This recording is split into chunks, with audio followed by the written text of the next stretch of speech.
नमस्कार, मैं हूं जूही वर्मा। बिहार चुनाव के नतीजे आ चुके हैं। तस्वीर साफ हो चुकी है कि अब यहां पर एनडीए की सरकार एक बार और काबिज होगी।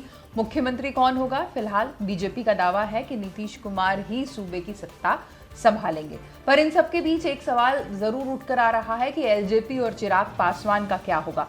चिराग पासवान ने जिस तरह के तेवर पूरे विधानसभा चुनाव के दौरान अख्तियार कर रखे थे, उससे देखते हुए लगता है कि बीजेपी और नीतीश की पार्टी दोनों की ही नाराजगी अब चिराग को झेलनी पड़ेगी। पर खबरें इससे उलट आ रही हैं।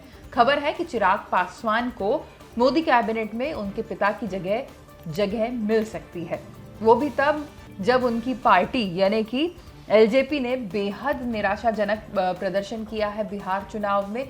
पहले पिछले विधानसभा चुनाव में उनकी 2 सीटें थी, इस बार सिर्फ 1 सीट आ पाई है। उसके बावजूद चिराग का कद बीजेपी में बढ़ सकता है और इसके तमाम कारण बताए जा रहे हैं कि ऐसे चिराग पासवान बुरी तरह हार कर भी बहुत शानदार जीत हासिल कर चुके हैं। कम से कम बीजेपी की नज़रों में उसके 2-3 बड़े बड़े कारण हैं।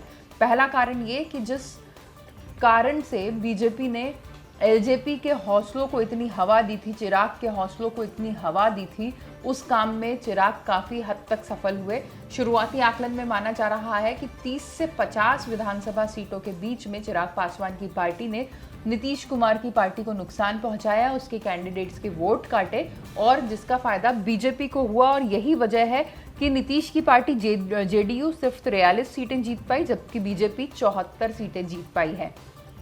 इसके अलावा जो एक और बड़ा फैक्टर है वो ये माना जा रहा है कि जो नाराजगी थी, जिसकी वजह से वोट एंटी इनकम्बेंसी हो सकती थी, वोट शिफ्ट हो सकते थे, एनडीए का वोट निकलकर यूपीए के किसी पार्टी के पास जा सकता था।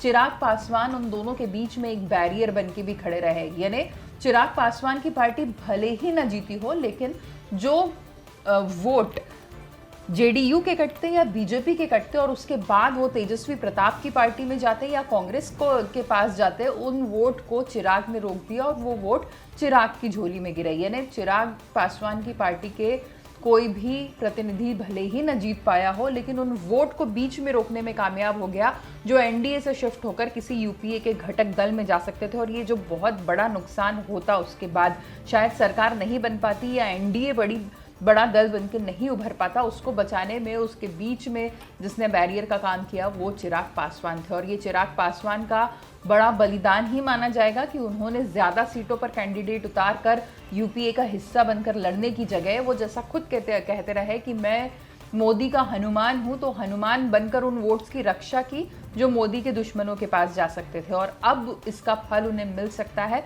मोदी कैबिनेट में जगह हासिल करके। नमस्कार।